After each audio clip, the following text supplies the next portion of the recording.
तेव्हा भारतीय जनता पक्षाला कमी लेखण्याची चूक सातत्यानं केली गेली, आताही केली की आम्ही भारतीय जनता पक्षाचा सुपडा साफ करू हे हेही काही लोकांनी सांगण्याचा प्रयत्न केला की आम्हीच इथले राजे आहोत, आम्हीच इथले राज्यकर्ते आहोत असा सांगण्याचा प्रयत्न केला आणि भारतीय जनता पक्षाला कमी लेखण्याचा प्रयत्न केला, कधी कधी खिल्ली उडवण्याचा प्रयत्न केला। म्हणून मी आपल्याला सांगतो की या ठिकाणी भारतीय जनता पक्षानं विकासाचं राजकारण केलंय, विकासाचा अजेंडा जनतेसमोर ठेवलाय आणि आम्ही दिलेला शब्द लोकांच्यासाठी तो शब्द दिला की पूर्ण करण्याचा संकल्प करून आम्ही लोकांना सांगितलं आणि हे करू। भविष्यात अशा पद्धतीचं अभूतपूर्व यश भाजपनं मिळवलं आणि या विजयाचे शिल्पकार आपण ठरलेला आहात। कशा पद्धतीने आनंद व्यक्त करायला सांगायचा? नाही, आपण या विजयाचे खऱ्या अर्थानं शिल्पकार आदरणीय मुख्यमंत्री देवेंद्र फडणवीस साहेब आहेत आणि सोलापूरची जनता आहे। सोलापूरच्या जनतेला मी मनापासून धन्यवाद देईन, त्यांचे मनापासून आभार पण मानेन की सोलापूरच्या जनतेनं भरभरून प्रेम नगरपालिकेच्या निवडणुकामध्ये दिलं, महानगरपालिकेच्या निवडणुकीमध्ये दिलं आणि ती सोलापूरच्या जिल्हा परिषद पंचायत समितीच्या निवडणुकीमध्ये ना भूतो ना भविष्यती अशा पद्धतीचं यश आता सोलापूरच्या जनतेनं दिलेलं आहे आणि खऱ्या अर्थानं हा मिळालेलं यश हे सोलापूरच्या जनतेचं आहे। परंतु आदरणीय मुख्यमंत्री देवेंद्र फडणवीस यांनी सोलापूर जिल्ह्यासंदर्भात घेतलेल्या भूमिका, सोलापूरच्या विकासासंदर्भात घेतलेल्या भूमिका आणि सोलापूर शहरातल्या लोकांना जो विश्वास होता की आपल्याला दिलेल्या प्रत्येक शब्दाची पूर्ती झाली आणि मुख्यमंत्री महोदय किंवा भारतीय जनता पक्ष आपल्याला या शहरासाठी जे बोलतायत ते करतील या भावना जनतेमध्ये निर्माण झाल्या। तशाच पद्धतीच्या भावना ग्रामीण भागातल्या जनतेच्या होत्या की आपल्या गावखेड्याच्या पायाभूत सुविधा मजबूत करायच्या असतील, आपल्या भागाचा विकास करायचा असेल तर भारतीय जनता पक्ष आणि आदरणीय देवेंद्र फडणवीस साहेबांच्या शिवाय हे शक्य नाही हे या जनतेनं जाणलं आणि म्हणून जनतेनं भरभरून आशीर्वाद दिले। आपण बघता की जसं महापालिकेच्या निवडणुकीमध्ये आजपर्यंतच्या इतिहासामध्ये भारतीय जनता पक्ष कधीही स्वतःच्या ताकदीवर महानगरपालिकामध्ये सत्तेमध्ये आला नव्हता आणि आता थम्पिंग मेजॉरिटी घेऊन आम्ही महापालिकेमध्ये आज सत्तेत आहे। त्यासोबत जिल्हा परिषदेच्या निवडणुकामध्ये आपण पाहिलं बहुतांश नेत्यांनी, बहुतांश आमच्या पत्रकार बांधवांनीही अनालिसिस असं केलं होतं की ग्रामीण भागामध्ये भारतीय जनता पक्षाचा तेवढा प्रभाव नाही, तेव्हा भारतीय जनता पक्षाच्या किती जागा येतील याविषयी साशंकता व्यक्त केली होती। म्हणजे आम्हाला कॉन्फिडन्स होता की आम्ही गावखेड्यामध्ये काम करत असताना गेल्या 1 वर्षाच्या कालखंडामध्ये त्याच्या अगोदरही माननीय मुख्यमंत्री मोदयांच्या नेतृत्वाखाली जेव्हा आम्ही काम करतो तेव्हा खऱ्या अर्थानं लोकांच्यामध्ये एक विश्वास निर्माण झाला आहे भारतीय जनता पक्षाच्याबद्दल आणि आदरणीय मुख्यमंत्री मोदयांच्याबद्दल। तेव्हा आम्ही अस्वस्थ होतो की जनता आमच्यासोबत आहे, जनता विकासासोबतच राहील। लोकांनी ही निवडणूक वेगळ्या वळणावर व्यक्तिगत टीका करून न्यायचा प्रयत्न केला आणि सोलापूर जिल्ह्याचा स्वाभिमान असं काही बोलायचा प्रयत्न केला आणि या सगळ्याला जनतेनं चोख उत्तर दिलं की सोलापूरच्या जनतेचा स्वाभिमान हा सोलापूरच्या मातीचा विकास हाच आहे, हा खऱ्या अर्थानं मेसेज जनतेनं दिला।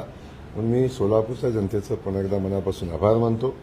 2017 साली ज्या भारतीय जनता पक्षाच्या 13-14 जागा होत्या त्या भारतीय जनता पक्षाला क्लिअर मेजॉरिटी स्वतःच्या चिन्हावर देण्याचं काम जनतेनं केलेलं आहे आणि याचा मनापासूनच आनंद पालकमंत्री म्हणून मला आहे, आमच्या भारतीय जनता पक्षाच्या नेतृत्वाला आहे। भाऊ, खरं तर तुम्ही 37 सभा घेतल्या आणि 38 जागा जिंकून आणल्या। सकाळपासून ते मध्यरात्रीपर्यंत आपल्या सभा सुरू होत्या आणि त्यामध्ये कुठेतरी साताऱ्याकडे काही प्रमाणात दुर्लक्ष केलं, मात्र सोलापूरकडे तुमचं विशेष प्रेम पाहायला मिळालं। कशा पद्धतीचं एकंदरीत शेड्यूल होतं आणि मनासारखा विजय तुमचा झालाय का? नाही, थोडंसं आपल्याला सगळ्यांना माहिती आहे की मी पालकमंत्री सोलापूरचा आहे। पक्षानं माझ्यावर जबाबदारी दिलेली होती की इथल्या निवडणुका लढवण्यासाठी इथल्या भारतीय जनता पक्षाला मदत किंवा इथल्या जनतेच्या पाठीशी, कार्यकर्त्याच्या पाठीशी ठामपणे उभं राहावं अशा पद्धतीच्या भूमिका माननीय नेतृत्वाच्या होत्या, आमच्या मुख्यमंत्री मोदयांच्या होत्या।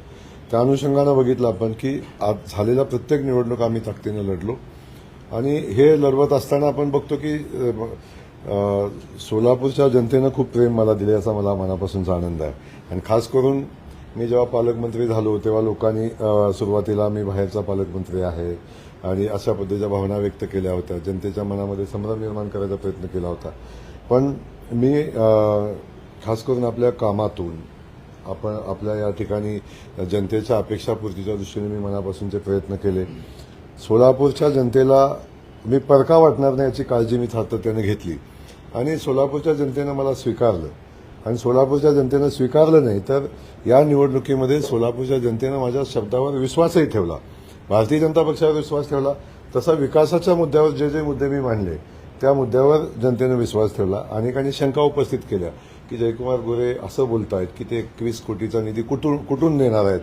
याही संदर्भात काय शंका उपस्थित करण्याचा प्रयत्न केला, परंतु जनतेनं ऐकलं नाही. कारण ज्या पद्धतीचं काम आम्ही 1 वर्षामध्ये या जिल्ह्यात केले तेव्हा जनतेचा विश्वास आमच्यावर होता आणि आम्ही दिलेल्या विकासाचं जे विजन होतं किंवा आम्ही विकासाच्या दिलेले शब्द होते याच्यावर जनतेनं विश्वास ठेवला आणि आम्हाला भरभरून मतदान दिलं. सोलापूर जिल्हा हा काँग्रेस आणि राष्ट्रवादीचा बालेकिल्ला असं म्हटलं जायचं. मात्र नगरपालिका, महापालिका, नगर परिषदा, मार्केट कमिटी आणि आता जिल्हा परिषद म्हणजे एकही निवडणूक अशी नाही जर 4 ते 5 निवडणुका जिथं भाजपला विशेष यश मिळालं. त्याच्यामध्ये राष्ट्रवादीचे नेते असं म्हणायचे की सोलापूर जिल्ह्याचा डीएनए हा राष्ट्रवादीचा आहे, मात्र आता तो भाजपचा झालाय का असा प्रश्न येतोय. आपण एक समजून घ्या की आपण बघितलं असेल की भारतीय जनता पक्षाच्या नेतृत्वावर विश्वास असताना गावखेड्यामध्ये सुद्धा भारतीय जनता पक्षाचा पालकमंत्री म्हणून मी आलं पाहिजे, मी सभा घेतल्या पाहिजेत अशा पद्धतीच्या भावना, देवेंद्रजींनी आलं पाहिजे, त्यांनी सभा घेतल्या पाहिजेत अशा पद्धतीची भावना निर्माण जनतेमध्ये होती.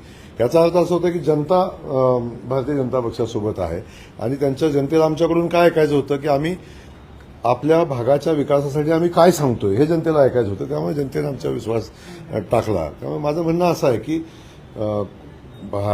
इतिहास आहे तो की राष्ट्रवादी काँग्रेस पक्षाचा कधीतरी इथं गड होता, त्याच्या अगोदर काँग्रेस पक्षाचा इथं गड होता किंवा काँग्रेस आणि राष्ट्रवादी मिळून या ठिकाणी सत्ताकरण इथं केलेलं आहे, राजकारण केलेलं आहे.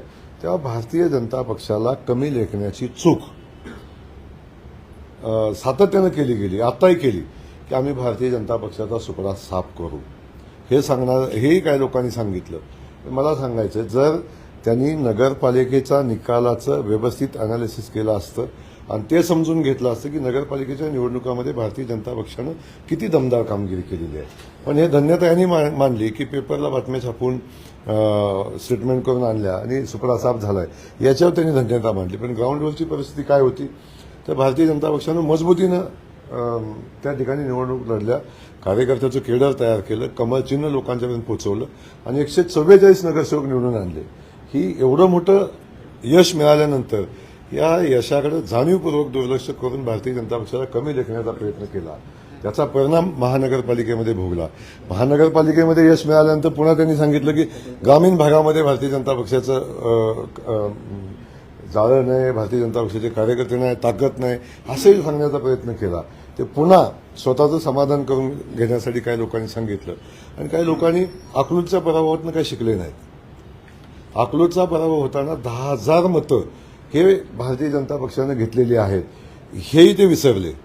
त्यामुळं स्वतःचं सांगण्याचा प्रयत्न केला की आम्हीच इथले राजे आहोत, आम्हीच इथले राज्यकर्ते आहोत असा सांगण्याचा प्रयत्न केला आणि भारतीय जनता पक्षाला कमी लेखण्याचा प्रयत्न केला, कधी कधी खिल्ली उडवण्याचा प्रयत्न केला. म्हणून मी आपल्याला सांगतो की या ठिकाणी भारतीय जनता पक्षानं विकासाचं राजकारण केलंय, विकासाचा अजेंडा जनतेसमोर ठेवलाय आणि आम्ही दिलेला शब्द लोकांच्यासाठी जो शब्द दिलाय ते पूर्ण करण्याचा संकल्प करून आम्ही लोकांना सांगितलंय की आम्ही हे करू. साधारणतः 13 महिन्याचा काळ झाला सोलापूरमध्ये येऊन, 13 महिन्याचा काळ झाला. या 13 महिन्याच्या काळामध्ये तुमच्याच पक्षातल्या लोकांनी देखील तुम्हाला विरोध केला.